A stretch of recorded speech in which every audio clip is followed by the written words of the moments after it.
जून तक जितने भी कार्यक्रम चलने वाले हैं उसी के अंतर्गत एक कार्यक्रम था प्रेस वार्ता।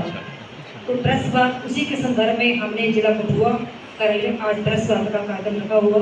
मैं आपको बता दूं कि आज हमारे जिला मुख्यालय में 4 कार्यक्रम होने जा रहे हैं। एक पेड़ माँ के नाम पौधरोपण वो कार्यक्रम है। उसके बाद प्रदर्शनी, मोदी सरकार की जितनी भी उपलब्धियां रही हैं 11 साल में उन पर एक प्रदर्शनी आयोजित की गई। आज इस प्रेस वार्ता के मंच में हमारे भाजपा के सभी ज्येष्ठ कार्यकर्ता उपस्थित हैं। तो मैं निवेदन करती हूँ आदरणीय राजेश सूर्या जी से कि जो भी प्रेस वार्ता का संबोधन है वो अपना संबोधन धन्यवाद। आभार और धन्यवाद प्रेस के साथियों का और मेरे दाईं तरफ मेरे जिलाध्यक्ष उपदेश जी, और इस का मैं बहुत अभिनंदन बहुत धन्यवाद करता हूं कि एक छोटे नोटिस में आप सब यहाँ पे आए हमें खबर करने के लिए।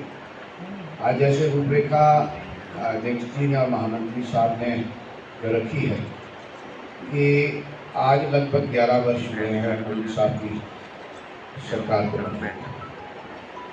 इन 11 वर्षों में हमने क्या किया? मेरा निवेदन है कि सारे अपना क्या हम लोगों को डिलीवर कर पाए। आपके माध्यम से मैं बताते हैं कि इन 11 वर्षों में हमने क्या किया। जैसे मेरी बहन ने बताया कि आज 4 कार्यक्रम हैं और इस प्रेस वार्ता के बाद प्रदर्शनी होगी। उसके बाद जो मोदी जी का एक कार्यक्रम है एक पेड़ माँ के नाम, और उसके बाद एक प्रोफेशनल मीट। मैं यहीं से शुरू करता हूँ कि सबसे बड़ा कार्य मोदी सरकार ने कोई किया है। इन 11 वर्षों में एक पॉलिटिकल डिस्कोर्स को चेंज करने का प्रयास किया है। कोई भी पॉलिटिकल पार्टी इस तरह के आयोजन नहीं करती, प्रोफेशनल लोगों को बुला के अपना विचार से परिचित करवाती है और अपनी जो कार्य किए हैं उनको कार्य को सामने देश के सामने रखती है। जब हमने सरकार बनाई, क्यों बनाई और क्या लक्ष्य था, और जब हम 2 वर्ष 2014 के चुनाव में थे तो बहुत सारे पॉलिटिकल एनालिस्ट, मेरे प्रेस के साथी, बहुत सारे समाज के लोग ये भी जरूर कहते थे कि भारतीय जनता पार्टी एक लार्जेस्ट पार्टी तो बन सकती है मगर शायद सरकार ना बना पाए। वो सारा गणित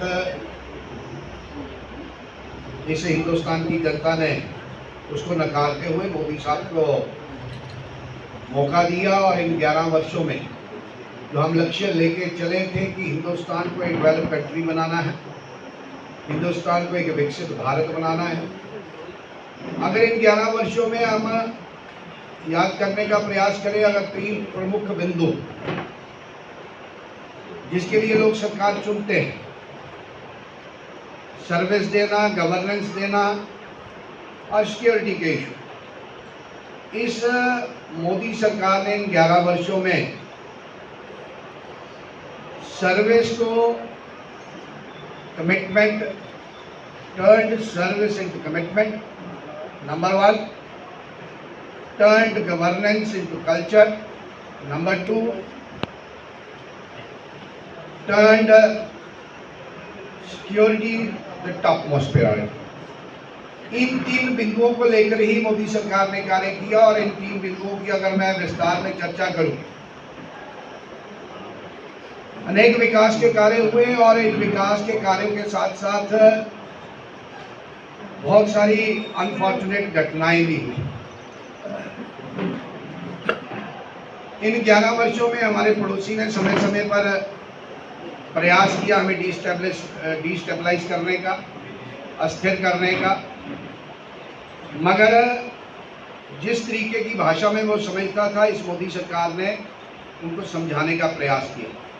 हम सबके सामने उदाहरण के तौर पर जो 22 तारीख पहलगाम हुआ और उस पहलगाम की घटना के अनफॉर्चुनेट इंसिडेंट्स के बाद जिस तैयारी से इस मोदी सरकार ने कार्य किया, टारगेट को सेट किया और करने की कोशिश की, तो 11 एयरफील्ड्स पर भारत की सेना की तरफ से एक प्रिसाइज अटैक और जो टारगेट, जिस टारगेट में ये भी था कि हमने अपना टारगेट अचीव करना है और आम जनमानस को तकलीफ ना हो, और इससे भी बड़ा कड़ा संदेश ये कहा कि any act of terror, this is one achievement in this 11 year कि जो जिससे अपोजिशन के लोगों को पूरे विश्व में भेजना,